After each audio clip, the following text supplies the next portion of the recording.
frente. Parabéns aí aos vencedores. Nós vamos em frente aqui com o Mário Barducci e o Lourenço Taborda, respectivamente Dell e MongoDB. Vamos ver sobre o tema deles, né? Eles já estão aqui com o root para abrirem vossas câmeras. Aí o Lourenço abriu, o Mário Barducci também. Já estou vendo uma Ferrari ali preta lá no fundo. Deixa eu colocar eles aqui na tela. Aí, muito bem-vindos, senhores. Pessoal, Mário Barducci e o Lourenço estreando aqui no DevOps Experience. Vocês são muito bem-vindos. Fiquem à vontade aí na apresentação de vocês. Nós queremos ouvi-los, beleza? Lembrando aí, galera, que quem tirar o print da apresentação deles e marcar lá no LinkedIn o DevOps Heroes com um link convidando a galera para a live, né? A Aline vai compartilhar o link. Vocês também vão concorrer aí a outros prêmios e sorteios que a gente vai fazer para quem fizer isso, beleza? Boa apresentação, pessoal. Maravilha, Daniel, muito obrigado. Bom dia a todos. Aline, Pamela, prazer estar aqui, obrigado pelo convite. Mário, sempre muito bom participar contigo de mais um evento, né, já de longa data. Então, gente, bom dia, sejam todos muito bem-vindos.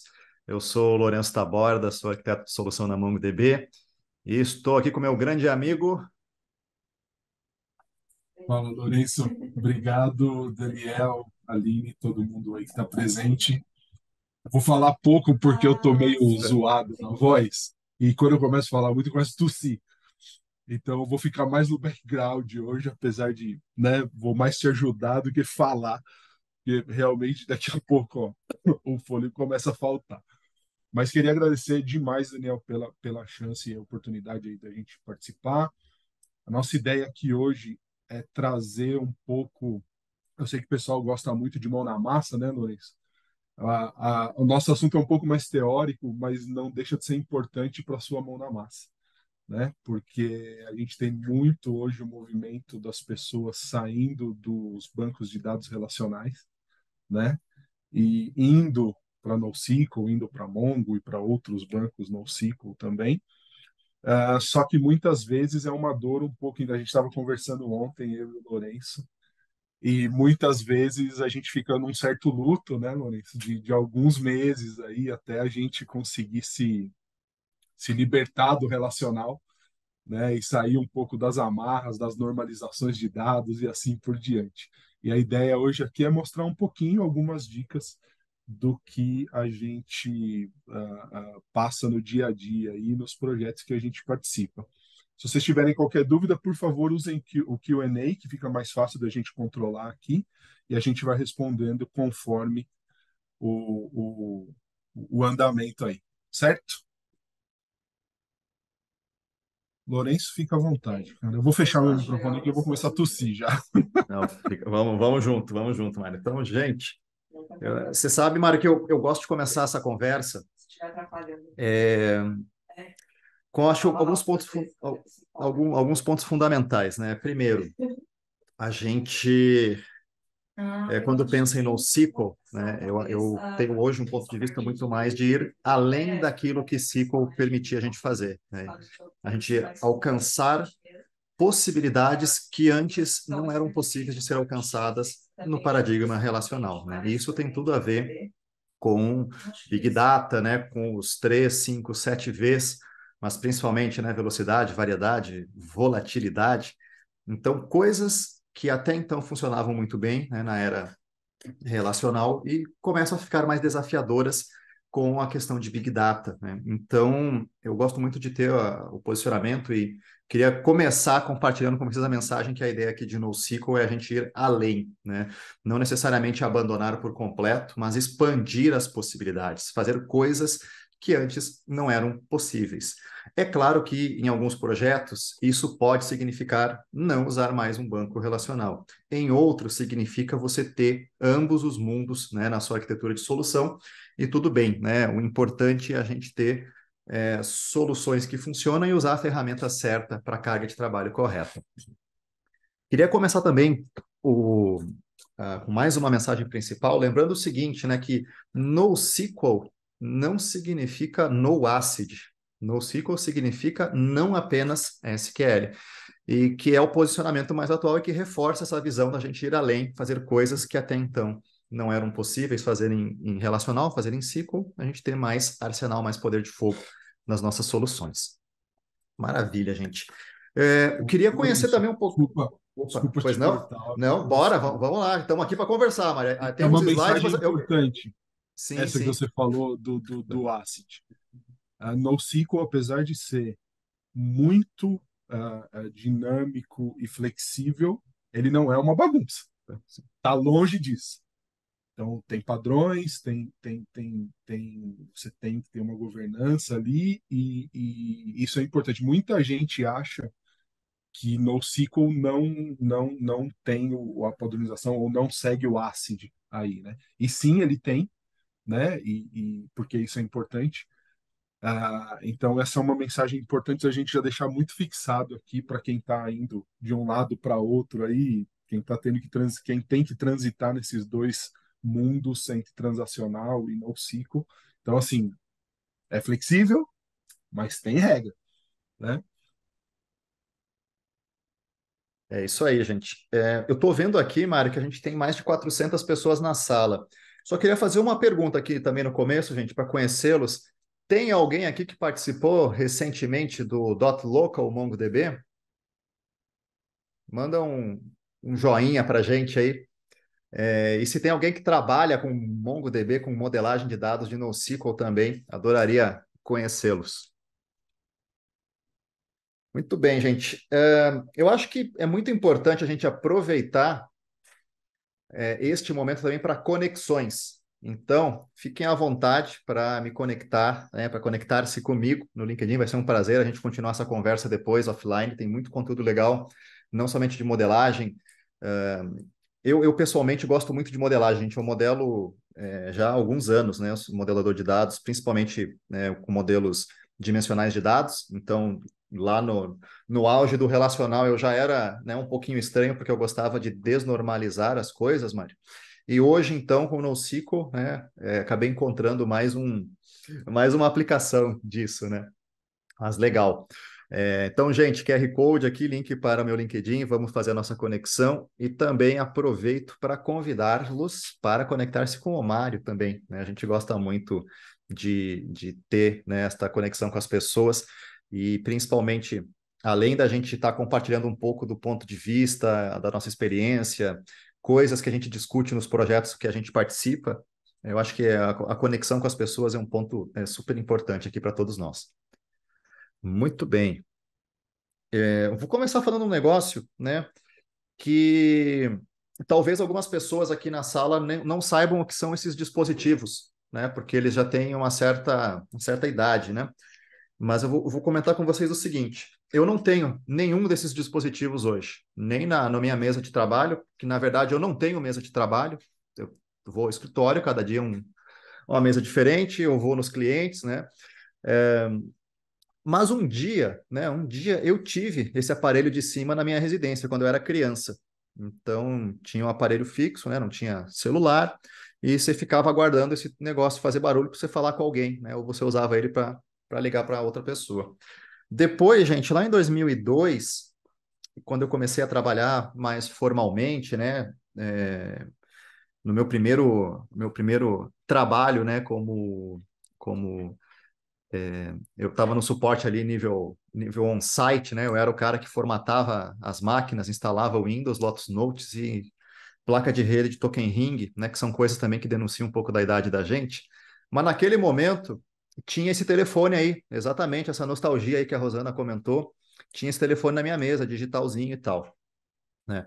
E beleza, eram as formas que a gente tinha de comunicação ali em 2002. Me lembro muito interessante que um colega meu me falou lá em 2002, eu se fosse você comprava um celular aí que é a próxima onda, né? Vai ser legal para a galera te encontrar, você pegar mais trabalho aí para formatar a máquina e tal, né? Beleza, né? Bom, gente, tô dando uma viajada na maionese, né? Quero destacar o seguinte: hoje, provavelmente, acho que ninguém aqui tem esse aparelho mais na sua mesa de trabalho, né? Se tiver, ergue a mão, que eu também quero conhecer você, né? Eu não tenho. Mas é para mostrar a maneira como a, a coisa muda ou evoluciona ao longo do tempo, né? Os nossos métodos de comunicação mudaram radicalmente. Então, de dois aparelhos enormes, grandes, um até mais moderno, com telinha digital, hoje, na verdade, é muito mais comum você ter um ou dois aparelhos celulares, né? Provavelmente um da empresa, outro pessoal, e, na verdade, você vai se comunicar por aplicativos, como esse que nós estamos falando agora, aqui nesta sessão, pela mensageria, enfim, né? Diversas formas ou meios de contato, né? E tudo isso num espaço de 20 anos, que parece muito, mas não é tanto assim, né? Mas a situação mudou radicalmente. Estou vendo aqui o Rogério falar, né, do telefone de disco. Pois é, o da minha casa tinha esse disco, mas eu era criança, só queria deixar isso muito claro, era bem pequenininho.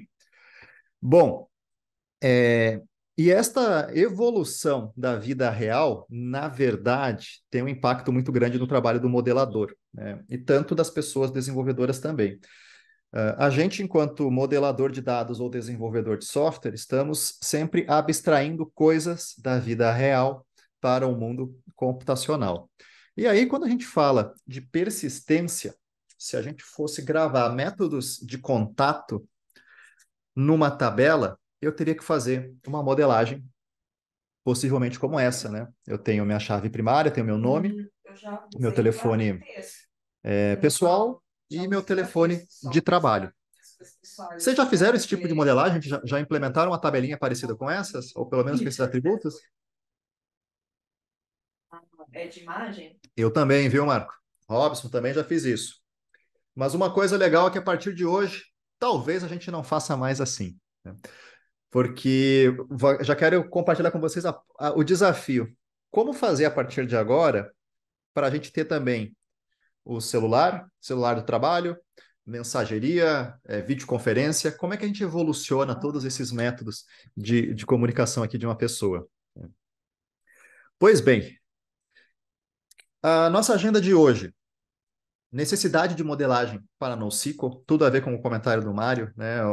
Apesar da gente ter a possibilidade de trabalhar hoje com modelos flexíveis de dados, isso não significa não ter governança, não ter ordem, não ter organização da informação. Vamos falar também sobre técnicas de modelagem, aí especificamente para MongoDB. Sim, temos técnicas, da mesma maneira como existem técnicas relacionais, terceira forma normal para transacional, modelo dimensional para cargas analíticas lá no relacional, a gente também tem técnicas de modelagem para MongoDB.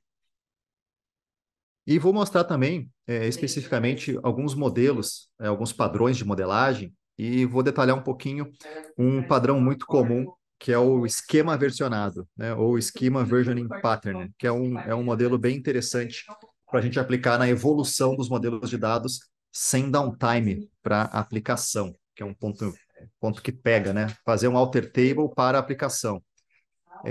Em MongoDB não precisa parar. Então, acho que tem uma diferença bem interessante para destacar aqui com vocês.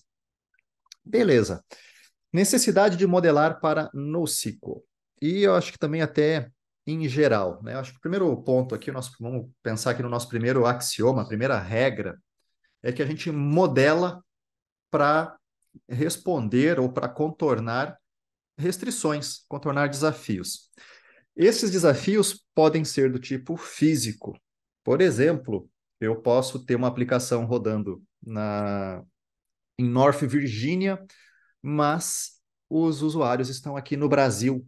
Você já viu uma implementação como essa, né? A gente coloca lá nos Estados Unidos para ter um custo-benefício ali mais otimizado, mas eu estou colocando ali um tempo de interação para chegar do Brasil, né, até o meu servidor, talvez ali com 150 milissegundos. Isso é uma restrição física, né? Ou eu trago a aplicação para o Brasil, ou nós vamos ter que ter uma modelagem, uma aplicação que vai ter que estar adequada, vai ter que estar preparada para lidar com essa latência, né? Essa latência a gente tem que ter aplicação resiliente à latência, né? Tudo bem ter a latência se a aplicação funciona, mas na prática a gente sabe, né, que temos que contornar, trazer os usuários mais perto, etc. Mas só para dar uma ideia do que é uma restrição do tipo física, né? É isso, a gente não tem como contornar, né? Como ela existe, nós temos que conviver com ela e contornar, seja eliminando, né, ou fazendo algumas técnicas da aplicação, do próprio desenvolvimento de modelagem para isso. Outra coisa, né, hardware. Memória RAM, nós temos sempre que levar em consideração os 4 elementos básicos, né, do computador. Memória RAM, CPU, disco e interface de rede. Então, a gente tem que conhecer, seja o hardware com o qual estamos trabalhando ou o hardware que suporta aquele nível de serviço de IaaS ou de PaaS que a gente está trabalhando em nuvem. E a nossa aplicação, o nosso desenvolvimento e, consequentemente, a nossa modelagem de dados tem que levar esse tipo de restrição também em consideração. Direto ao ponto, já que o nosso papo aqui é de modelagem para MongoDB, eu estou muito preocupado em MongoDB com o tamanho do índice, porque eu tenho uma regra de ouro de desempenho de MongoDB, que é colocar o índice carregado integralmente na memória RAM do meu cluster. Então, quanto mais próximo dessa regra eu estou, no melhor desempenho eu terei nas operações de entrada e saída do meu banco de dados. O MongoDB é uma tecnologia que nasceu para entregar resultado em milissegundos. Se eu colocar um índice de 100 GB num espaço de 8 GB de RAM, o meu desempenho não vai ser ótimo. Eu vou ter mais operações ali de busca de disco, etc. Então, percebam que a gente sempre vai ao básico da computação para resolver as coisas, né? Mas, de novo, né, é uma restrição que a gente tem que conviver, tem que conhecer e responder a isso de alguma maneira. Além disso, eu também tenho restrições de software, né?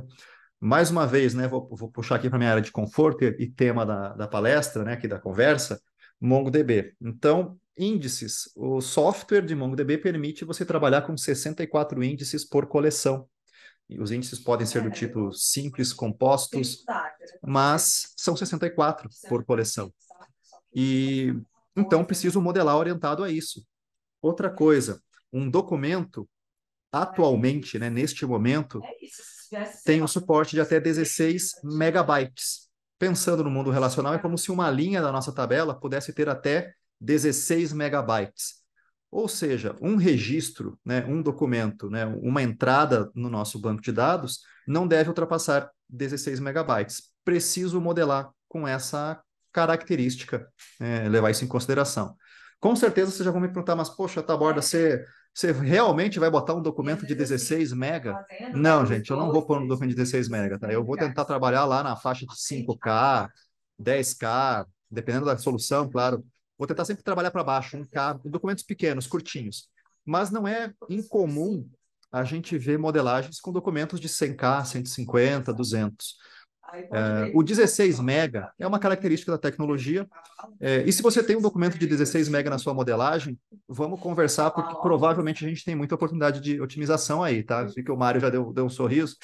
Mas assim como eu não recomendaria uma tabela com a linha 16 mega, gente, eu também não posso recomendar para vocês um documento com 16 mega, tá? Mas beleza. Ok. Ainda assim, gente, temos que levar em consideração o restante da nossa solução, né? A nossa aplicação não é somente banco de dados.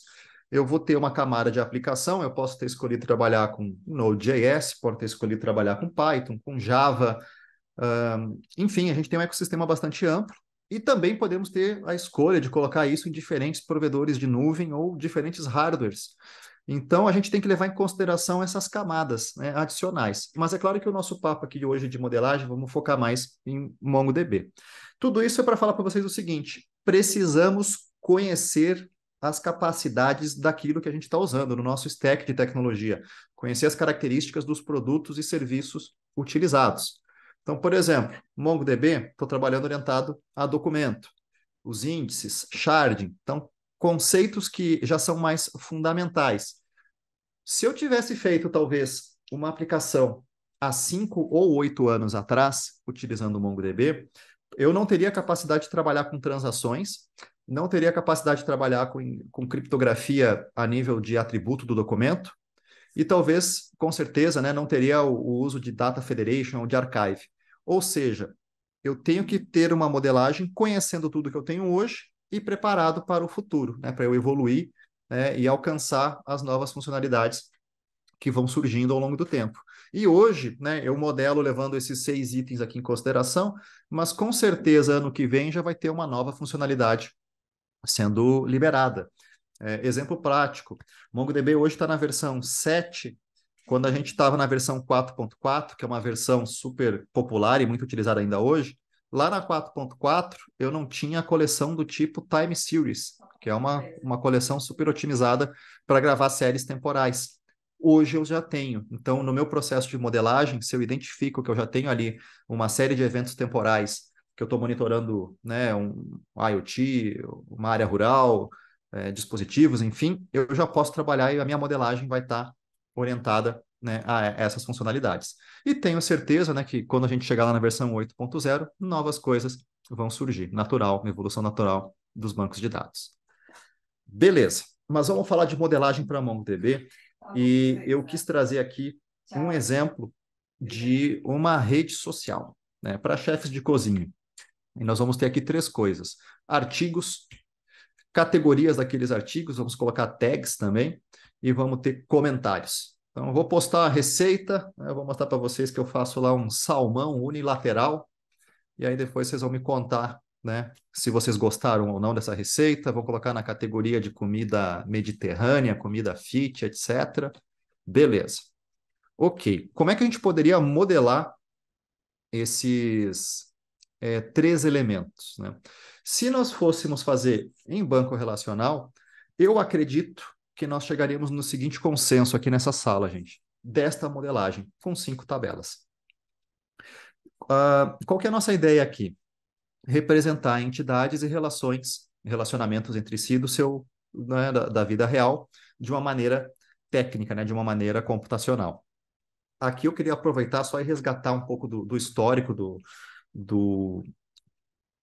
da modelagem, né, em terceira forma normal, que é o seguinte: a gente tem que dar um salto, né, para o passado e relembrar o seguinte, né? A gente começou lá a computação com computadores de grande porte, né, desde o primeiro grandão lá, o ENIAC, né, que cunhou inclusive o termo bug, né, porque era uma mariposa que estava em cima de um transistor lá e por isso que não funcionava o software, né? Não sei se você lembra dessa historinha. E depois disso, a gente começou a ter, na década de 50 e 60, mainframes, computadores de grande porte.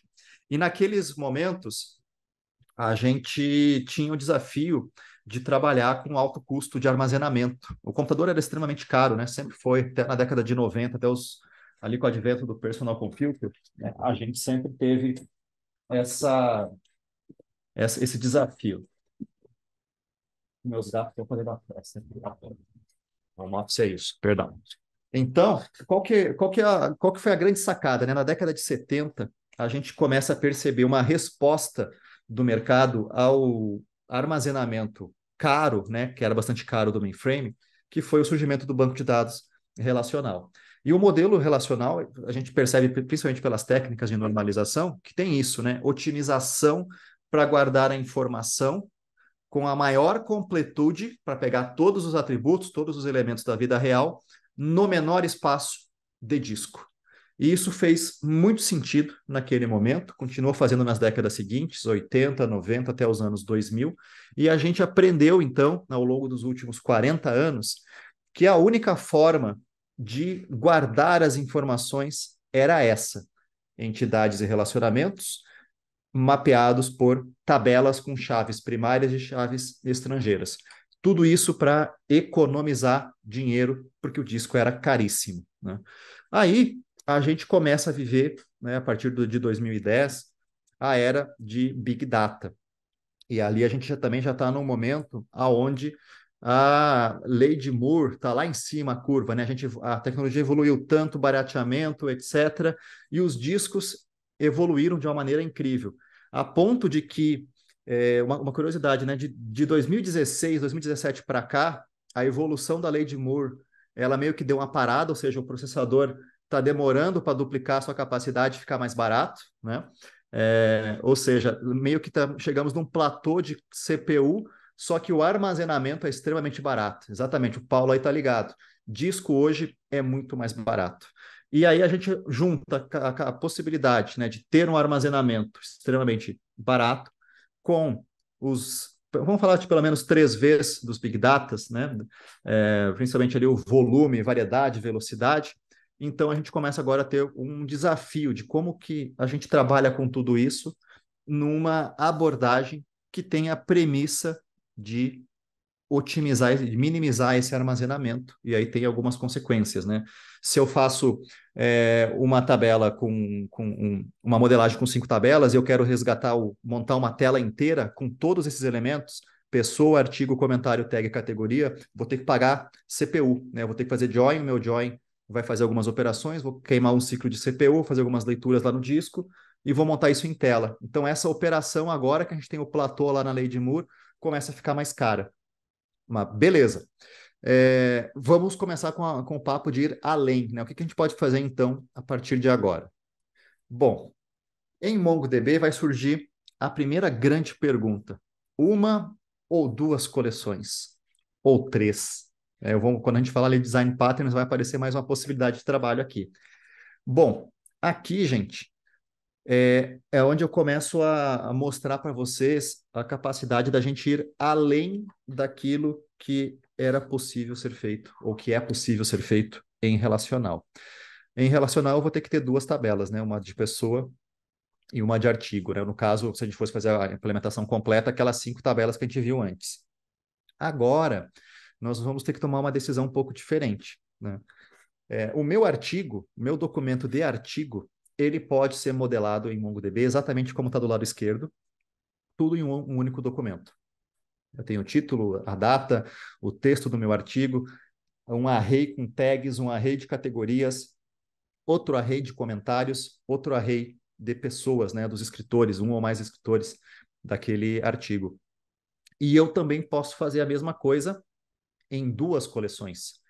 Posso ter a coleção pessoa, posso ter a coleção artigo, ou eu posso desmontar tudo e voltar naquele modelo com 5 entidades, 5 coleções também. Então, isso tudo é possível. E a partir daqui, a gente então tem que começar a ter algumas técnicas, né, alguma maneira de abordar tudo isso. Então, uma das grandes regras que eu queria compartilhar com vocês, que vocês levassem da sessão de hoje, é o seguinte: agrupamento ideal de objetos em coleções é determinado pela carga de trabalho. E aí a gente tem que começar a pensar, então, no seguinte: antes de eu pensar em organizar em coleções, eu tenho que entender se eu vou fazer mais escrita, eu vou fazer mais leitura, vou fazer escritas em paralelo, vou fazer escrita e leitura em paralelo. Qual é a característica dessa carga de trabalho que nós vamos ter? Então, esse é o primeiro ponto de reflexão na modelagem de dados para MongoDB. E aí eu preciso chegar justamente nas técnicas de modelagem. Manda, Mário. Desculpa, não, só voltando no slide anterior, Sim. lembrando que o relacional era o contrário, né? A gente não levava em conta a carga de trabalho, a gente levava em conta a modelagem no sentido de normalizar os dados no máximo possível, que você falou. A gente chegava num ponto que a gente tinha que pensar em dar um passo para trás, tão normalizado, a gente gerava um problema, ou a gente gera um problema, porque daí para você chegar num dado você tem que fazer 58 joins, né? E aí você gera um problema além de processamento, um problema para os seus devs, né? Para ele conseguir entender o modelo que foi desenhado. Então, ó, o relacional ele leva em conta o banco de dados, né? Eu sou DBA Oracle, tá, gente? Então, meu mundo é relacional ainda. Eu estudo o Mongo e brinco um pouquinho com ele, né? Por outro lado, a gente precisa se libertar disso e ir para o lado do pensar, como você falou, no workload. E aí a gente chega num modelo que se repetir algum dado não tem problema, porque hoje a gente estava falando dos discos ali, hoje com o Software Defined Infrastructure, né, você tem discos que podem ser comprados, entre aspas, aí, sob demanda, né? Então você não precisa comprar seu espaço inteiro, você consegue, é muito barato mesmo. Então era só esse paralelo que eu queria fazer. Perfeito, perfeito. E já vamos aproveitar esse paralelo e conectar com a modelagem, né? Porque da mesma maneira como a gente tem, né, os guias, né, seja de terceira forma normal ou de modelagem dimensional, nós também temos a metodologia para modelar um esquema de MongoDB. E aqui, a primeira coisa que vai chamar atenção é justamente isso, né? Primeiro é carga de trabalho, depois eu falo dos relacionamentos entre as entidades e depois a gente fala de padrões de modelagem. Ou seja, gente, Entidade e relacionamento, nós temos na vida real, temos isso em relacional e representamos também em não relacional, em NoSQL, em MongoDB. Temos padrões de modelagem para relacional, também teremos padrões de modelagem para NoSQL. A diferença aqui é que a gente vai começar a falar da carga de trabalho no começo. A gente começava a diferenciar a carga de trabalho no relacional no final, principalmente quando a gente saía de um transacional e queria gerar relatório, né? Aí eu começava a considerar uma denormalização. Então, acho que esse é o grande ponto. Primeiro a gente falar de carga de trabalho e depois falar, né, das coleções e dos relacionamentos e como é que isso tudo fica e aplicar alguns padrões sobre isso. Beleza. Como é que a gente fala desta carga de trabalho, gente? Bom, aqui só para deixar super claro, né? Então, primeiro a gente falava, né, modelo de dados, depois carga de trabalho no relacional. Em MongoDB é a carga de trabalho primeiro, depois o modelo de dados. Beleza. Então, a gente precisa entender como é a nossa massa de dados, né, uma demografia, qual é a natureza da informação que está ali, entender as operações, né, aquela questão ali que eu comentei, é mais escrita, é mais leitura, é misto, quando que isso acontece, qual parte é mais crítica. Então, isso aí a gente chama de quantificação e qualificação das operações. Vamos para um exemplo prático, né, de como entender isso. Na nossa rede social, eu tenho operação de escrita de novos artigos com autor e texto, vou ter 10 artigos sendo publicados por dia, e é uma criticidade alta, né? Se eu sou um blog ou uma rede social de receita de cozinha, o que eu quero é ter receita de cozinha para as pessoas lerem e acessarem o site. Então, criticidade super alta. Essa escrita é uma escrita que tem que ser muito priorizada. Depois, escritas de comentários. Quem vai fazer isso são os leitores. E com certeza nós vamos ter muito comentário por dia, né? O objetivo é a gente ter o engajamento. Então, todo mundo vai ter lá um comentário. E é algo que a gente vai entender como criticidade média, né? Porque ter o novo artigo a ser comentado é mais importante do que isso, mas ter a capacidade de comentar também é importante, mas só um pouquinho menos importante do que a escrita do artigo. Beleza. Depois a gente vai ter operações de leitura. Ler o artigo, uma operação super importante, e aí eu vou ter muito mais leitura de artigo do que escrita, né? Nem todo mundo é cozinheiro, nem todo mundo vai querer compartilhar a receita secreta da sua família, mas todo mundo quer ler, né? Então, 10 milhões de leituras por dia, e aqui está um principal ponto de engajamento, né, com a minha aplicação, então a criticidade média também. E nós também temos leituras do tipo analítica, eu vou querer entender o clique, o engajamento, quantos artigos, quantos comentários, pensando ali talvez mais numa jornada de marketing, né, de engajamento, etc. Então, vou ter uma frequência de 10 relatórios por hora, monitorando tudo isso, mas é uma criticidade mais baixa em relação às operações anteriores. Então, tudo isso aqui vai fazer a gente já saltar aos olhos que a nossa modelagem é uma modelagem que tem que ser extremamente otimizada para leitura, porque eu tenho 10 milhões de leituras por dia em relação a centenas, dezenas de escritas, né, nas outros tipos de operação. Então, uma análise de entender a carga de trabalho é esse raciocínio, é esse pensamento aqui. E aí, claro que tudo pode ser aprofundado, a gente entra em mais detalhes. Então, eu tenho 10 milhões por dia, são 115 leituras por segundo, que não pode demorar mais do que 10 milissegundos. Eu vou ter um tamanho de tráfego de rede, porque eu vou popular isso em tela, né, na tela do dispositivo ou na tela web da aplicação.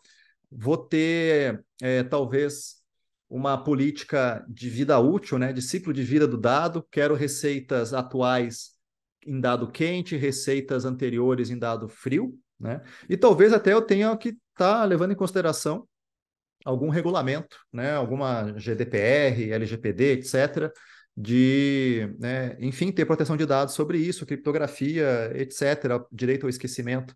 Então, aqui a gente aprofunda mais ainda, né, nessa operação. Beleza. E com tudo isso, nós vamos estabelecer uma hipótese inicial. Qual que é a hipótese inicial que eu estou traçando aqui com vocês? É que a modelagem, com esse conhecimento que nós temos até o momento, é para priorizar uma leitura de 10 milhões ao dia, 115 leituras por segundo. Em algum momento isso pode mudar, talvez a gente tenha um movimento social tão grande que eu passe a ter também mais 115 escritas de artigo, por segundo, não sei, todo mundo vai querer publicar suas receitas, e ao longo do tempo a gente vai mudando isso, né? Vai evoluindo o modelo de dados para responder às novas características. Ou seja, a ideia aqui é o seguinte: mesmo que você não tenha tanta certeza do comportamento, é importante você estabelecer a sua hipótese inicial, a sua premissa inicial, porque depois fica mais fácil você ajustar conforme a aplicação vai evoluindo, vai mudando a carga de trabalho. Beleza. Depois disso, temos que falar de relacionamentos. Identificar relacionamento, né? Um autor para muitos artigos, um artigo pode ter mais de um autor, um artigo pode ter mais comentários, e a gente vai ter que finalmente tomar aquela decisão, né, de referenciar ou embarcar, que é coloco tudo no mesmo documento ou coloco em documentos separados, coleções separadas. Beleza. Aqui eu tenho que fazer esta imagem clássica para demonstrar na prática, né, o que acontece quando a gente utiliza a terceira forma normal. Se eu aplicar a terceira forma normal no carro, né, a gente pegar essa Ferrari bonita aí que está no fundo do papel de parede do Mário, nós vamos guardar ela mais ou menos assim, né? Eu vou ter que colocar as rodas na tabela das rodas, os freios na tabela dos freios, os assentos na tabela dos assentos, e na hora que eu for tirá-la da garagem para utilizar, eu faço o join, né, de todos esses elementos e a gente sai para fazer a nossa viagem. Em MongoDB, o raciocínio é esse aqui, ó. Você vai guardar o carro inteiro, porque você vai usar ele inteiro. Essa que é a ideia, essa que é o primeiro ponto. Então aqui, gente, lembra daquela questão, né? O agrupamento na coleção tem a ver com a forma com a qual você vai utilizar. Ou ainda, para a gente resumir mais, se está na mesma tela, seja um aplicativo ou um relatório, muito provavelmente vai estar no mesmo documento. E caso você tenha dúvida disso, é no mesmo documento, para simplificar. Então, esse aqui é um paradigma assim, fundamental e primordial para a gente começar a ter uma modelagem em MongoDB. Então, o que é armazenado, né, o que é usado junto na aplicação, armazenado junto no banco de dados. Beleza. Vamos um detalhezinho um pouquinho mais, né, profundo, né? Então, o relacional, faço um para um, né, um artigo para muitos comentários. No MongoDB eu posso fazer a mesma coisa. Eu posso ter referências, né? Eu posso ter a chave primária de um documento no outro, né? Eu posso fazer esse relacionamento. Mas eu também posso fazer isso aqui, embarcar uma coleção, né? Usar uma única coleção e ter dentro do meu documento do artigo os comentários. Mas aqui eu tenho algumas sutilezas para levar em consideração, algumas técnicas de modelagem. Percebam que aqui eu coloquei um array, né? Quando eu abro colchetes, estou determinando um array, né, dentro do nosso documento, mas eu estou limitando. Estou dizendo assim, ó, o meu artigo não vai ter mais do que 1000 comentários nessa estrutura de dados. Por quê? Quando eu coloco um array dentro do documento, eu estou dando um cheque em branco para a aplicação. Esse documento poderia crescer enormemente. Então, no caso de uma rede social, pode ser que a gente tenha ali uma viralização do conteúdo e tenha 10.000 comentários, ou tenha 1 milhão de comentários naquele artigo. Nesse momento, esta modelagem aqui talvez não seja a melhor. Será que faz sentido a pergunta aqui para vocês? Faz sentido eu ter 1 milhão de comentários no mesmo documento do meu artigo? E aí, para responder isso, a pergunta é: vocês carregariam 1 milhão de comentários na mesma tela do post da rede social? Você postou uma foto lá. Você acha, ou você lê, alguém aqui já leu 1000 comentários, gente? Você foi lá deixa eu ver os comentários, né? Ler mais, ler mais, ler mais. E alguém aqui conseguiu ler 1000 comentários? Talvez alguém muito curioso, muito interessado, com tempo livre, leia 100 comentários em uma postagem. Mas geralmente o que a gente enxerga nos aplicativos são 10, né? Os 10 primeiros comentários. Então, eu tenho certeza absoluta, seja a rede social A, B ou C, né? Independente do seu sabor, eu tenho certeza absoluta que o documento da postagem tem sim os seus comentários no mesmo documento do post, mas não é os 10.000 comentários daquela postagem. E provavelmente vai ser os 10 primeiros. E aí vai ter aquele botãozinho ou aquele link que é ler mais. Aí aquele ler mais, ele não vai mais para a coleção do artigo, né, ou da postagem, ele vai para a coleção dos comentários daquela postagem e vai paginando esse negócio. Então, eu tenho, sim, 1 milhão de comentários guardados, só que é na coleção comentários, tá? Então, a ideia aqui é justamente essa. A gente vai ter que balizar, tomar decisões, né, de modelagem de dados e ter esses trade-offs. Se eu tenho um lado da minha entidade com 1 milhão de interações e o outro somente um ou uma dezena, não é o momento de eu ter no mesmo documento. Agora, se eu quero ter uma postagem com 10 comentários, com certeza é uma forma de você rapidamente carregar a tela para o usuário, ter os 10 comentários daquele artigo no mesmo documento. Beleza. Mais termos práticos, né? Como que fica uma referência? A referência fica assim, gente. Eu vou ter 2 coleções, artigos e comentários. Lá no artigo eu vou ter um array com a chave daquele meu comentário. E aí eu uso justamente o botão lá, ler mais comentários, para chegar ali nos comentários da coleção comentários. E o embarcar vai estar justamente como um array com todos os dados, com todos os subdocumentos na mesma coleção. Maravilha.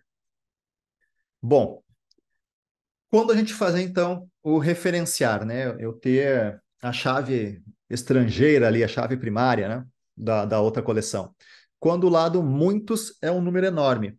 Beleza, até já falei isso para vocês. É a ideia lá de ter uma postagem para 10 mil comentários. Então, aqui vai ser com certeza um referenciar, né? Outro ponto, se eu tenho escritas acontecendo nas duas entidades. Se eu tenho muita escrita acontecendo, 1.000 escritas de artigos com 1.000 comentários chegando ali naquele mesmo, né, naquele mesmo artigo, talvez, né, o desempenho ótimo não vai surgir tá tudo no mesmo documento, porque eu vou ter uma concorrência para o mesmo recurso físico. Literalmente, uma coleção é um arquivo no sistema de arquivos do banco de dados. Então, eu diminuo essa concorrência fazendo a escrita em recursos distintos, né, e deixo a chave de um lado para o outro. E também quando uma parte é usada com muita frequência, né, mas a outra nem tanto, né? Aqui eu vou cair de novo no exemplo dos comentários, porque eu tenho 1.000 comentários lá, mas 990 comentários eu não uso com frequência. Então, eu não vou gravar esses 990 no mesmo documento. Então, esse aqui é o primeiro ponto.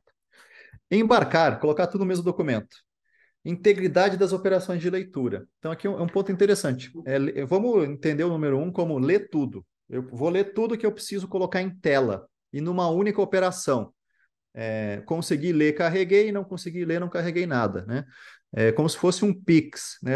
Se eu mandar R$ 100 para o Mário, ou vai 100 ou vai 0, não vai 50. Mesma coisa. Então, quero carregar tudo na mesma tela, tenho tudo em tela, vai estar no mesmo documento. Integridade de operações escrita um para um, né, ou um para muitos.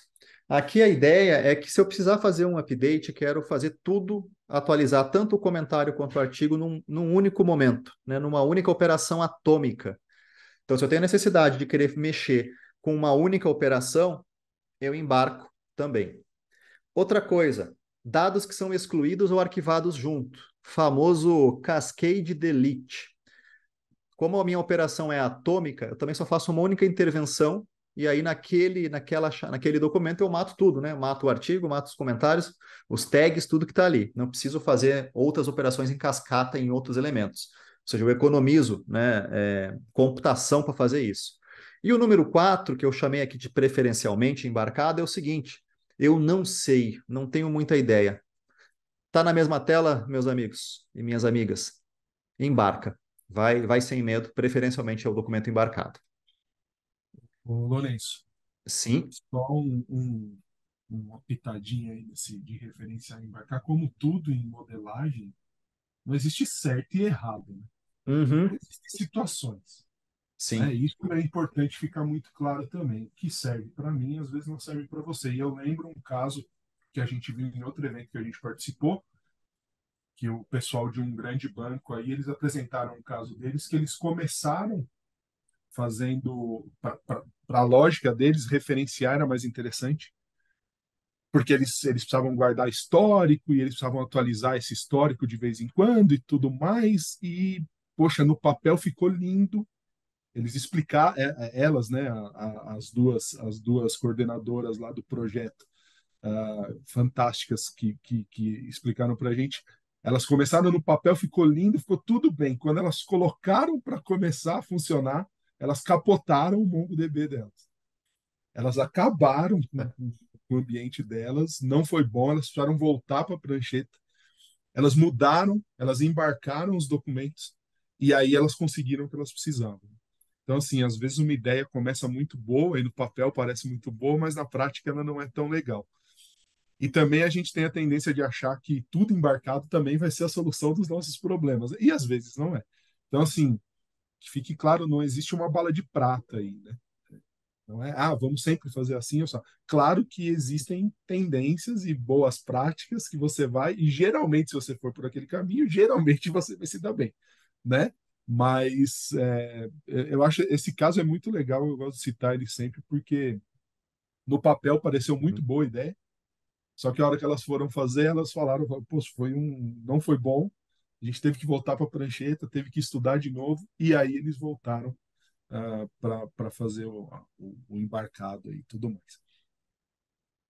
Perfeito, gente. Até aqui dando assim, números mágicos, né? Documento de 1K, maravilhoso. 5K, tá bom também. 10K, vai. Meu documento deu 100K. Provavelmente você embarcou muita coisa ali. Funciona? Funciona. Só que o custo computacional começa a ficar grande. Você vai ter que botar uma caixa maior para processar esse negócio. Meu documento deu 1 mega. Tem uma coisa estranha aí, vamos rever. Então, gente, né, a modelagem, de novo, é uma escolha, são trade-offs. Né? Se eu botar um documento grande, eu tenho que botar mais recurso computacional. Talvez eu não esteja usando tudo na mesma tela. Então, são pontos aí que a gente vai azeitando, vai treinando ao longo do tempo. Beleza. Por fim, não menos importante, padrões. Nós temos padrões de modelagem também para falar aqui em MongoDB. Então, lembrando, né, que a origem da gente começar a falar em padrões, né, tem tudo a ver com orientação a objeto, desenvolvimento, e a gente aqui conseguir estabelecer uma linguagem comum. Né? Quando a gente fala de star schema, todo mundo sabe o que é. Quando a gente fala de facade, né, de observer, de factory, também a gente tem uma linguagem em comum. E nós vamos chegar no mesmo, né, na mesma visão para MongoDB. Então, a gente tem hoje 12 padrões principais de modelagem, distribuídos por esses 7 casos de uso principais, né? Catálogo, gestão de conteúdo, internet das coisas, mobile, real-time, single view. E eu destaquei alguns para fechar aqui a nossa conversa e destacar com vocês, né? Bom, primeiro, vamos falar aqui do computed. Esse computed, a gente implementa ele em termos de modelagem assim. Número de comentários de um artigo. Então, pergunta: vocês acham que seria razoável, na hora de eu abrir o post da rede social, que embaixo aparece, né, 1.000 comentários ou 1.000 likes, vocês acham que seria legal fazer o count de quem gostou daquilo ali ou de quem escreveu? Provavelmente não, gente. Porque ia ficar uma bolinha girando, e a gente já fica ansioso quando não carrega a tela por completo, né? Porque a experiência digital, né, mudou, você quer tudo na tela do celular rapidamente. Então, o número do comentário, ele já está calculado para você no documento da postagem.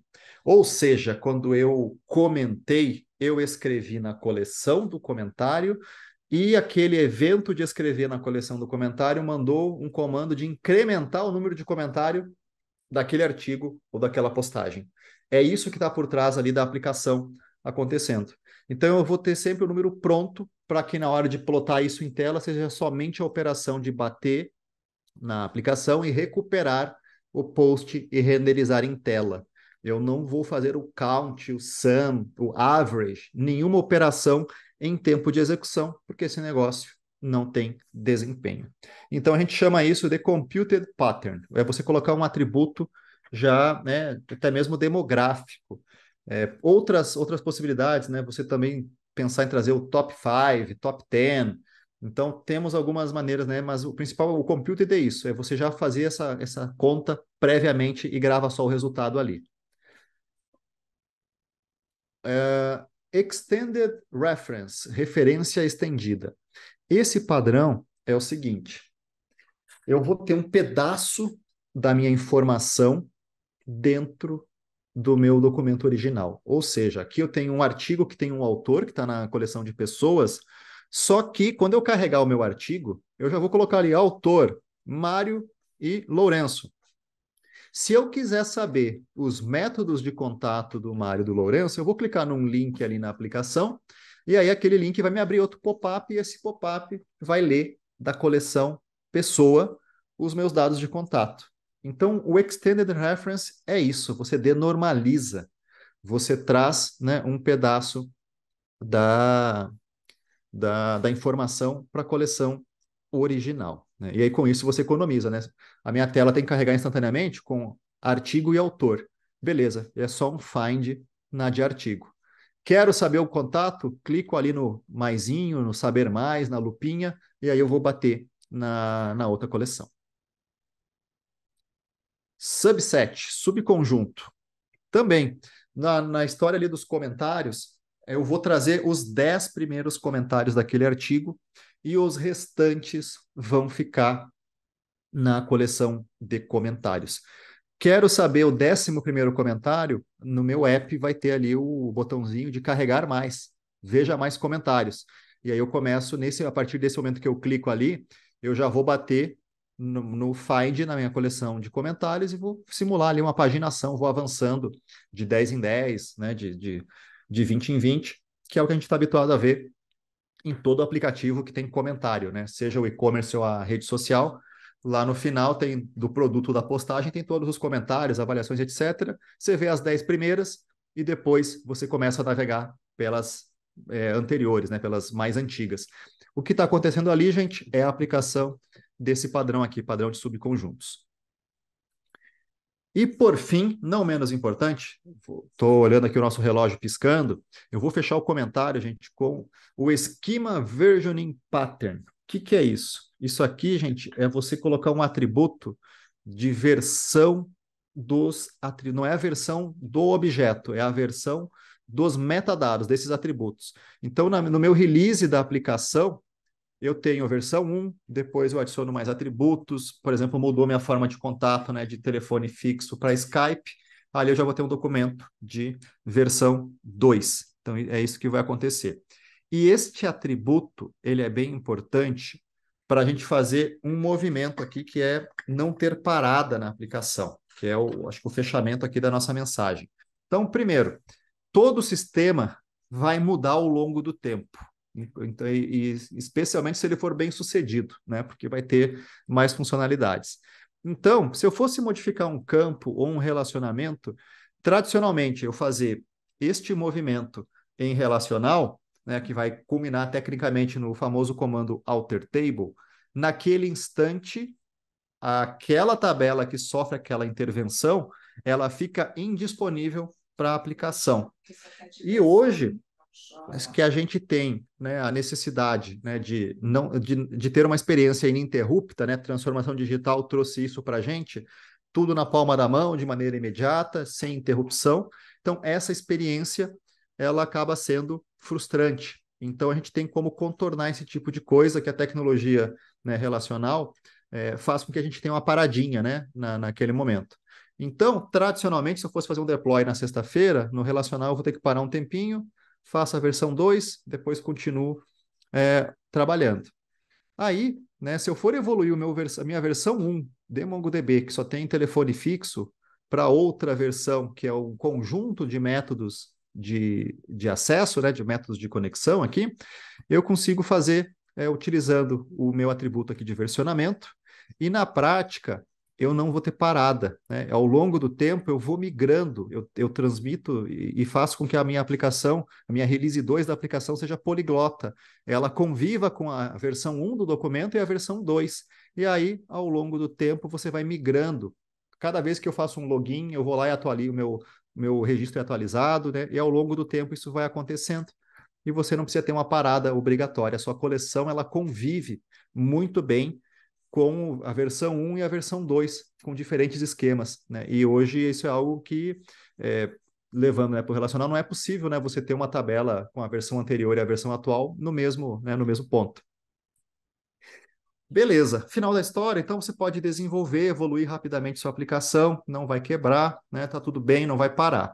Conclusões finais. Então, os nossos objetivos aqui, né? Necessidade de modelar. A gente tem que conhecer as características do que estamos modelando, né? Do que estamos utilizando, serviço em nuvem, hardware no data center, aonde está esse hardware, onde está meu público, agrupamento das coleções determinado pela carga de trabalho, mais leitura, mais escrita, mista, técnicas de modelagem. Vamos estabelecer a ideia fundamental, né? No nosso caso aqui, nós estabelecemos a ideia de priorizar 10 milhões de leituras em relação a 10 escritas por dia, e partimos também da grande premissa que tudo aquilo que é usado junto na aplicação é gravado junto no banco de dados.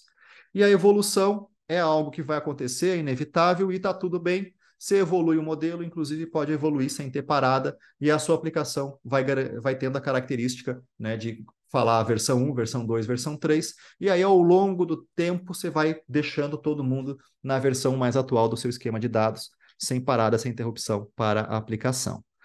Para saber mais de modelagem, eu sou muito fã do Daniel Kupal, que é um colega meu da MongoDB, dos Estados Unidos. Ele tem blogs muito bons sobre padrões e antipadrões de modelagem. Cursos da MongoDB University. Particularmente aqui eu gosto muito do M320 e do M100, né, da modelagem de dados, e MongoDB para SQL Professionals, né? O M100 principalmente para mim foi muito importante, porque quando eu botei a mão em MongoDB pela primeira vez, gente, eu já tinha 15 anos de experiência em relacional, de Oracle, SQL Server, Sybase IQ, enfim. Então, para mim, foi um acelerador esse M100 para começar a explorar novas possibilidades, né, de modelagem. E se tiver algum projeto andando aí, também você pode contar com os engenheiros da MongoDB no seu projeto, serviços profissionais que aceleram, transferem conhecimento para vocês. Beleza, gente. Muito obrigado, né? Vou deixar aqui os QR Codes também. Estou um pouquinho em cima do horário. Queria agradecer muito a presença de todos. A gente segue aqui no evento. Vamos abrir para o Kahoot agora, né, Daniel? O Daniel, a gente tem 2 minutinhos para responder algumas perguntinhas. Claro, Bem podem rápidas. responder sim. Bem Sensacional. Enquanto rápidas. você responde, eu vou compartilhar a tela e aí o pessoal já consegue entrar no Kahoot. Show. É só para a gente não ter umas polêmicas aqui. E aí essas daria para ficar meio dia conversando, do tipo assim, quando eu resolvo trabalhar com relacional ou com NoSQL. Aí eu tô lendo os comentários do pessoal, eu não trocaria o meu post por Mongo, ou não trocaria isso por aquilo. De novo, não tem muito resposta certa, né? Depende do projeto, depende do que você vai fazer, depende do conhecimento do seu time, depende, por exemplo, eu trabalho muitos anos com Oracle. A Oracle tem se esforçado, por exemplo, para transformar o banco de dados dela em um banco de dados que ele chama de poliglota. Então, no 23C, que é a última versão, ele lançou uma coisa que chama Duality Views.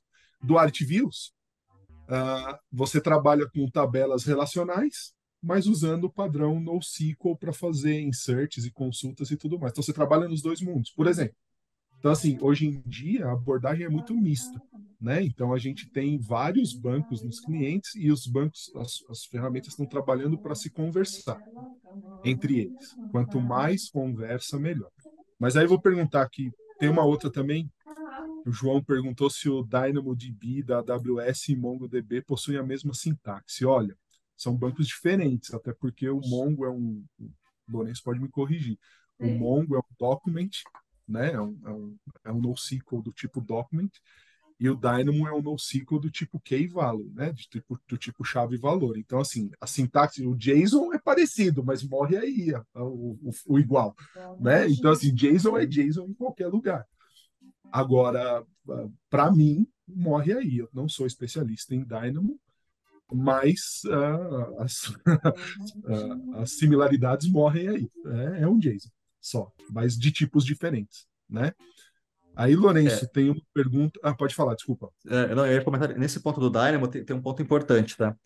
O caso de uso de chave-valor, gente, você alcança ele a partir do modelo de documento. Ou seja, em MongoDB você pode implementar chave-valor, sem problema nenhum. Agora, se você tiver no Dynamo e tentar fazer uma modelagem de documento, você vai bater em restrições ou características do banco de dados, né, do Dynamo, que é tamanho da coleção reduzido, quantidade de índices mais limitada. Então, é porque o caso de uso é bem específico, né? Chave-valor, e vamos pensar especificamente do DynamoDB. DynamoDB, ele nasceu para um caso de uso específico, que era carrinho de compras. Só para voltar 15 anos atrás, né? O e-commerce da Amazon tinha uma demanda, né, absurda por recursos, né, a ponto de gerar uma nuvem, e especificamente o carrinho de compras do e-commerce gerou o DynamoDB, e aonde você precisava simplesmente saber, eu quero saber o produto que está no carrinho. Então, era uma chave, valor. Quando eu quero fazer consultas mais complexas, chave-valor não acaba sendo o melhor modelo de dados. Talvez você tenha que considerar realmente um modelo documental, e aí você cai em MongoDB. Então, em MongoDB você vai fazer documento, você faz chave-valor, você faz grafo, você faz dado georreferenciado. O JSON documental, ele é um formato de propósito amplo, que você alcança os propósitos específicos, né, de grafo, chave-valor, etc. E vamos responder só mais uma, porque daí o resto a gente responde aqui no Q&A mesmo, para não atrasar muito. Aqui a Giovana perguntou quais são os principais pontos que a gente precisa pensar quando precisamos de uma modelagem de dados em ambientes de DevSecOps, por exemplo, tabelas auditadas, tabelas criptografadas, enfim. O que você acha disso? Eu acho que a gente pode considerar algumas funcionalidades que estão presentes no MongoDB Atlas. Principalmente, você consegue habilitar auditoria no banco de dados em diferentes níveis, desde o nível mais básico até o nível extremamente detalhado, que você vai ter todo o log de toda a intervenção e operação e quem fez isso naquela coleção. Acho que é um ponto importante destacar. Coisa que não existe no Community. Então, a auditoria em Community não existe, só vai existir no MongoDB Enterprise e só vai existir no MongoDB Atlas. E a outra possibilidade é você trabalhar com o Field Level Encryption, que basicamente é numa aplicação, num cliente, você coloca uma chave de criptografia e você faz todas as operações criptografadas com a sua chave. E aí, quem não tem essa chave só vai enxergar um hash gravado na coleção. Então, isso é um caso muito comum quando eu tenho, por exemplo, uma holding com várias empresas dentro, daí a empresa A não pode ver o dado da empresa B, nem da empresa C, cada uma vai fazer sua operação no mesmo cluster, com chaves de criptografia diferente, e eu que sou a holding enxergo tudo. Então essa é uma possibilidade. A outra também, proteção de dados sensíveis, né, que permitem identificar uma pessoa, campo CPF. Eu como DBA, ou eu como desenvolvedor, não deveria ser capaz de enxergar o seu CPF no seu registro, né, na coleção pessoa. Então, a aplicação pode fazer a escrita desses campos sensíveis com essa chave de criptografia que só você vai ter acesso. E aí, quem não tem a chave vai enxergar um hash no lugar. Legal. E só mais uma que tem a ver com isso. A gente conversou disso ontem. O MongoDB, o Gustavo está perguntando, se o MongoDB a gente falou que ele é padrão ACID, né? Que ele pode ter o padrão ACID, e ele pode ser ACID e base ao mesmo tempo. Sim. Sim, aqui eu acho que o ponto principal é o seguinte: quando a gente começa a trabalhar com MongoDB Atlas, você vai descobrir que tem um padrão de configuração lá, que é o write concern de maioria. Então, diferente da gente fazer uma implementação na mão, né, de eu baixar um community e fazer single node, etc., no Atlas eu já vou nascer com um padrão que é com tudo habilitado, né? Eu não abro mão de consistência, eu sou ACID, né? Aquela historinha do Pix, né? Ou eu escrevi ou não escrevi, né? Tá consistente. O meu processo de escrita, né? Tem um nó primário que escreve e o nó secundário. A gente acha, né? Eu tenho a sensação de que só escreveu no primário, mas na verdade, se você tem 3 nós, ele escreveu no primário e no secundário, deu o ok para a aplicação e em paralelo está escrevendo no terceiro nó. E se você conseguisse acertar aquele milissegundo em que está no terceiro nó, você não ia ser direcionado para o terceiro, você ia bater no primário ou no secundário para ter a leitura. Então pode ficar tranquilo, Gustavo, que é ACID sim. É só você não desligar as configurações de write concern de maioria. E se fizer na mão, pegar um community na mão, write concern de maioria também. Ótimo, beleza, galera. Muito bom. A gente vai seguir em frente agora. Eu vou pedir para o Mário e para o Lourenço continuar aqui com a gente durante o Kahoot. E, pessoal, vocês vão conseguir também responder essas perguntas, que talvez tenham sobrado alguma ou não, por texto no Q&A, enquanto o Kahoot está rodando. Fechou? Então, bora para o Kahoot. A gente já tem aqui muita gente conectada. E logo na sequência, volta o DJ Xelão com música e depois, a 13h, voltamos com a nossa programação normal. Lourenço, Mário, desde já, muito obrigado. Acompanhe o Kahoot e vamos ver como é que vai ser. Nós que agradecemos, Daniel. Muito obrigado, obrigado a todos, gente. Bom demais, bom demais. Modelagem de dados para MongoDB, dicas e truques essenciais. Vamos ver se a galera ficou antenada. O que devemos considerar para determinar um agrupamento ideal de objetos em coleções? E eu fiquei sabendo que o Mário conseguiu aí algumas coisas para poder enviar para os nossos vencedores aí do Kahoot. Então vai vir algumas coisas adicionais para vocês aí, que já estava planejado, o Mário conseguiu mais algumas. Aí, ó, o que devemos considerar para determinar um agrupamento ideal de objetos em coleções? Tipo de carga de trabalho. Legal, muito bem. Vamos ver como é que nós estamos. É cedo para falar qualquer coisa agora. Vamos para a segunda pergunta, então.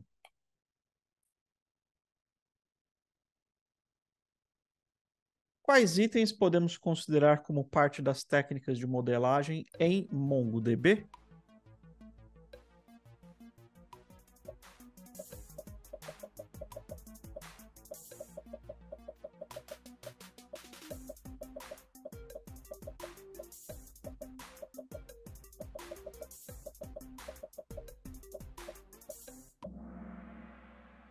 Aí, ó, relacionamentos e cargas de trabalho e padrões.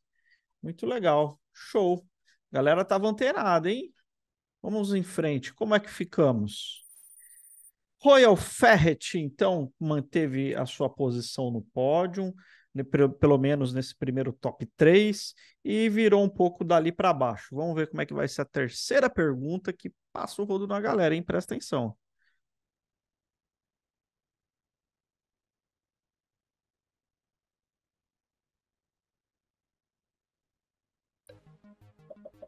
Em uma modelagem para MongoDB, dizemos que se for usado junto na aplicação, é armazenado junto no banco de dados? E aí?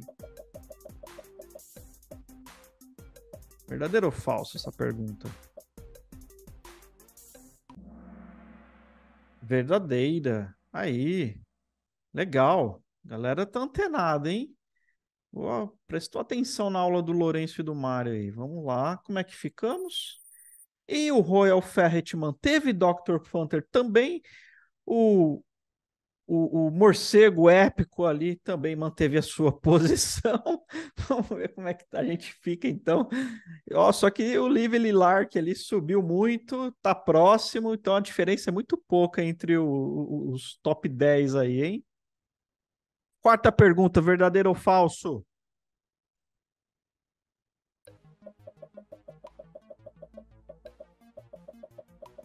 Uma referência vincula 3 ou mais coleções no MongoDB.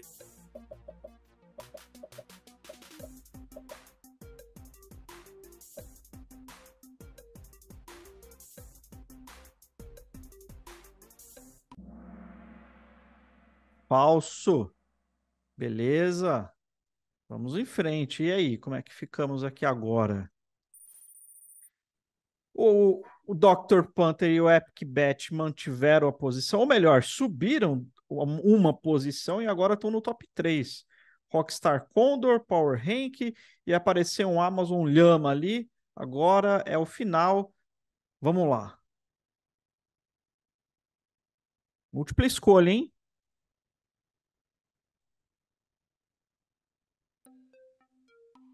Usamos o método de embarcar na modelagem para...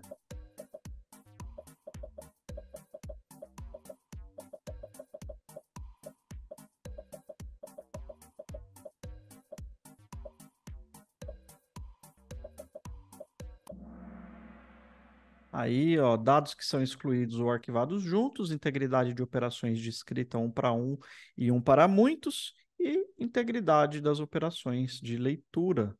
Show! Muito bem, vamos lá. Como é que ficamos então? Nosso top 3. Modelagem de dados para MongoDB, dicas e truques essenciais com o Lourenço Taborda, da MongoDB, e o Mário Barduch, da Dell. Aí, ó, terceiro lugar, Royal Ferret, que reapareceu, o Amazon Llama, que subiu uma posição, e o Dr. Panther, que ganhou o primeiro lugar aí no nosso pódio. Pô, sensacional. Parabéns para todos vocês aí que conseguiram aí chegar no nosso top 3 junto com o Mário e o Lourenço. Senhores, muito obrigado, viu? Foi muito bom. Sensacional. Nós que agradecemos. Obrigado, Daniel, Aline, Pamela. Gente, um prazer estar com vocês aqui. Bons desenvolvimentos, boas modelagens a todos. E a gente se vê por aí nos próximos eventos. Top! Bom almoço, galera. Fiquem conosco.